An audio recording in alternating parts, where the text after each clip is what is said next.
देख रहे हैं भारत पोस्ट। भारत पोस्ट का विशेष कार्यक्रम एक खास मुलाकात में आज हम पहुंचे हैं तुगलकाबाद विधानसभा के पुल प्रहलादपुर वार्ड में।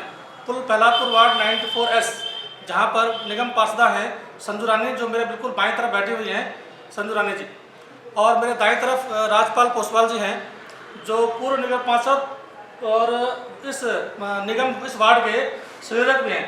अभी हम उनसे बात करते हैं, जानते हैं कि पिछले 4 साल में यहाँ पे वैसे तो 20 वर्षों से ही भाजपा काबिज है इस वार्ड पे, लेकिन ये पिछला 4 साल का कार्यकाल भाजपा का रहा है।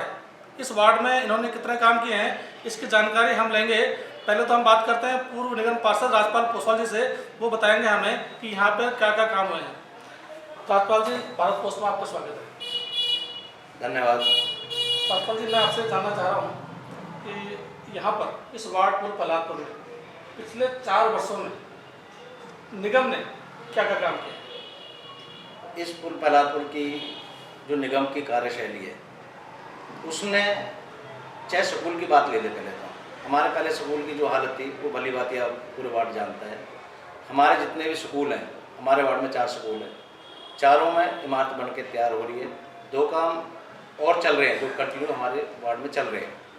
और जो निगम के काम हैं, जैसे कि अपनी पार्कों में जिम लगवाना है, पार्कों का सुदृढ़ीकरण है, RMC है, और जो भी बेंच है, ऐसे अनेकों काम निगम इस वार्ड में करती आ रही है। इसलिए लोगों का विश्वास है। कंटिन्यू 4 योजना हम इस निगम में प्रहलादपुर में हैं। मैं ये जानना चाह रहा हूँ, अभी एक बढ़िया आपने स्कूल इस वार्ड में बनाए हैं, लोगों ने जो बताया है, तो जो स्कूल आपके बने हैं उनकी लागत कितनी रही है? हमारी लागत है जो MB रोड पे स्कूल बन के तैयार हुआ है, 4 करोड़ 90 लाख की लागत से वो बन के तैयार हुआ था।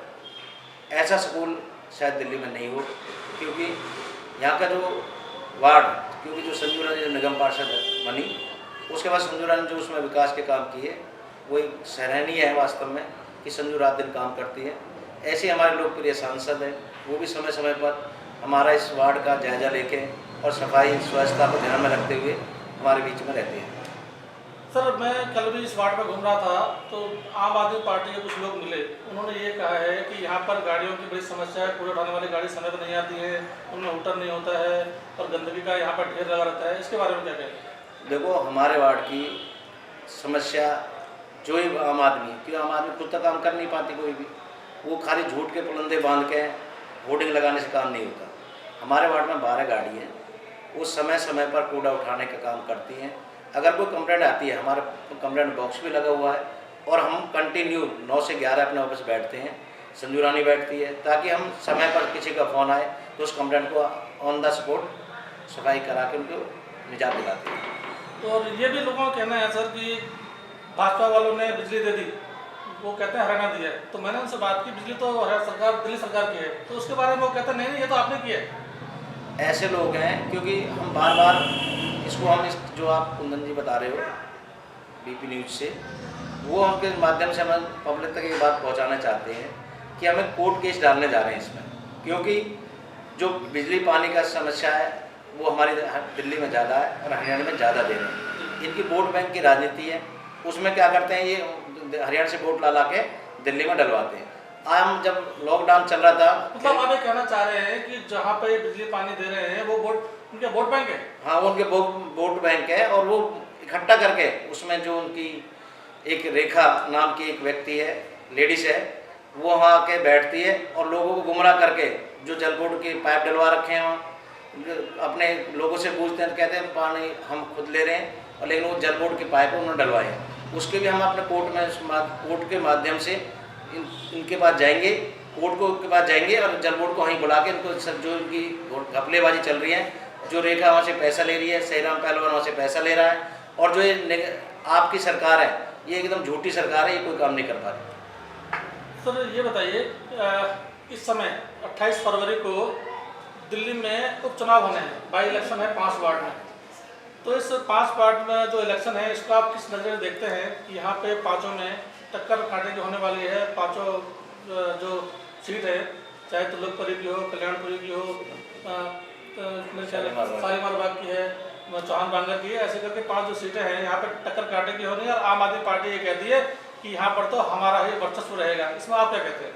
मैं ये कहना चाहता हूँ, ये जो झूठे पुलंदा पर जो आम सरकार चल रही है ना, ये पब्लिक उसको बता देगी। जो बिजली पानी में लोगों को झूठ बोल के 2 बार सत्ता में आ गया है, तीसरी बार सत्ता में आ गया है, तो अब इसको जनता बता देगी। 5 सीट बीजेपी की आएंगी, क्योंकि वहाँ के लोगों को पता है कि भारतीय जनता पार्टी किस ढंग से काम करती है। और मोदी जी जो केंद्र में सरकार चला रहे हैं, उन्होंने जो काम कर रखे हैं गरीबों के लिए, इसलिए 5 सीट बीजेपी की आएंगी। 2022 का इलेक्शन बिल्कुल सर पर है, तैयारियां आपकी भी बहुत जोरों पर हैं, तो उसके लिए क्या कहेंगे कि दोबारा से यहाँ पर भाजपा आने के लिए? देखो, यहाँ लोगों का इतना अच्छा प्यार है, इतना अच्छा आपस में तालमेल है कि यहाँ 22 में क्या, यहाँ कोई चुनाव होगा, वहाँ से कुल पहलापुर वार्ड से बीजेपी नहीं हार सकती। क्योंकि जो दुख सुख है और जो हमारा आपस का प्यार है, भाई को भाई, बहन से बहन, पिताजी को पिताजी, दुख सुख में हम साथ रहते हैं। इसलिए पहलापुर का इतिहास रहा है कि चाहे कोई हमारे लोकप्रिय सांसद जी 3 बार यहाँ से MLA रहे हैं, 2 बार सांसद रहे हैं, लेकिन 9 में हम जो चुनाव MP का हारे थे, लेकिन फिर भी हम पहलापुर वार्ड जीते थे। तो इस जनता को हम अपना बहुत बहुत धन्यवाद और प्यार के माध्यम से ये संदेश BP न्यूज़ से हम देना चाहते हैं। और जो भी हमारे लायक सेवा है उसको हम तत्पर रहते हैं। इस बात को मैं पब्लिक तक पहुंचाना चाहता हूँ। जी, साथ में हमारे साथ हैं निगम पार्षद संजू रानी, हम बात करते हैं उनसे। संजू जी, कैसा रहा 4 साल पे चला? सबसे पहले तो मैं BP न्यूज़ वालों को अपनी तरफ से बधाई देना चाहती हूँ कि उन्होंने मेरी बातों को अधिक तक पहुँचाना चाह रहे हो।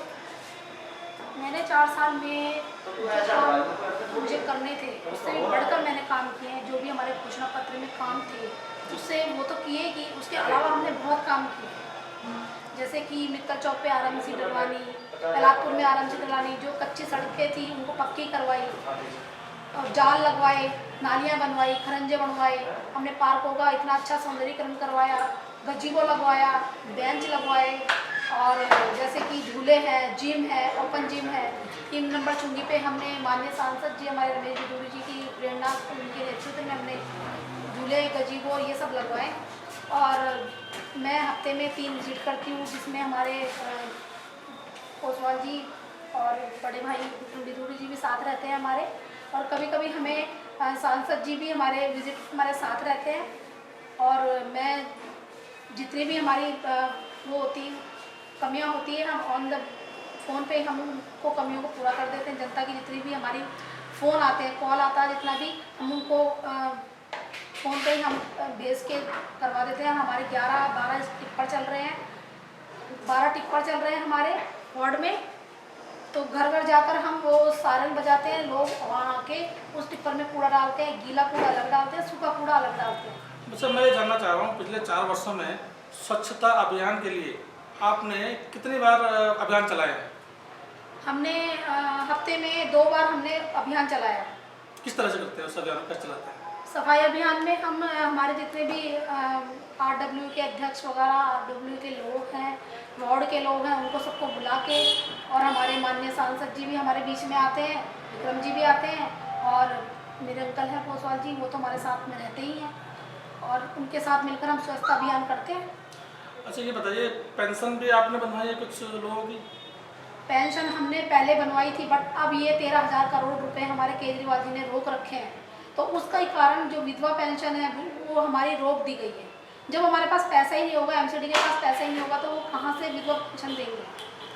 तो इसमें दोनों की लड़ाई में, दिल्ली सरकार की लड़ाई, MCD की लड़ाई में जनता ने किसी कहीं ना कहीं पर, अब केजरीवाल चाहते हैं जी कि हमें अगर वो पैसा दे देंगे, हम अगर काम कर देंगे जनता का, तो जनता फिर उनको वो नहीं करेगी। वो भी वो राजनीति के लिए जनता को बीच में लाना चाह रहे हैं। तो जनता ने किसी का कुछ किया नहीं है, बट ये है कि 13,000 करोड़ रुपए अगर हमारे वो दे दें, जो हमारे काम रुके हुए हैं, वो काम हम अच्छे पूर्वक करवाएं। अच्छा, ये बताइए, 1 साल बकाया है, 2022 में इलेक्शन होगा, इस वार्ड में भी होगा, पूरी दिल्ली में होगा, तो 1 साल की कुछ योजनाएं आप बताएं जो आप आगामी 1 साल में करेंगे। जो हमारे काम रुके हुए हैं, जैसे कि खरंजे हैं, और भी पार्क 2-3 पार्क रह गए हैं, उनको डेवलपमेंट करवाएंगे, सौंदर्यीकरण करवाएंगे। उनमें हम माननीय सांसद जी की नेतृत्व में हम उनको गजीबो, ये झूले वूले ये लगवाएंगे। और हमारे जो काम हैं, RMC डलनी है, थोड़ी बहुत वो डलवानी है, बाकी सारे काम हमारे जहाँ तक घोषणा पत्र में थे उनसे बढ़कर ही हमने काम किए। मतलब 100% आपने काम कर दिया है। तो ये बताइए हमें कि 4 साल आपने काम कर दिया है निगम का, अगर मैं ये कहूँ कि 100 में से अपने आप को आप कितना अंक देंगे? अब वो तो वार्ड की हमारी जनता करेगी कि हमने कितना काम उन्होंने हमारे को नंबर देंगे, तो वो जानते हैं। जहाँ तक है मैंने तो अपने उससे 99% काम किया है। अब आगे मेरे यहाँ के लोग हैं भाई बहन, वो बताएंगे मुझे। 2022 का इलेक्शन बहुत नज़दीक आ रहा है, आपकी तैयारी किस तरह की है 2022 के इलेक्शन के लिए? हम खड़े हुए हैं 2022 में, कभी भी इलेक्शन हो जाए हम उसी के साथ हैं। और हमारे यहाँ हमारे वार्ड से हमारी बीजेपी की सरकार, बीजेपी आएगी दोबारा से, हमारे यहाँ का नगर पार्षद बीजेपी का ही बनेगा। धन्यवाद मैम।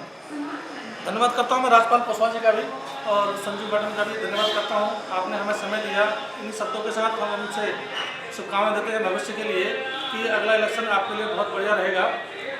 इसी खास मुलाकात के साथ मैं कुंदन वापस चलता हूँ राहुल झा के साथ अपने स्टूडियो। तब तक के लिए नमस्कार, देखते रहिए भारत पोस्ट।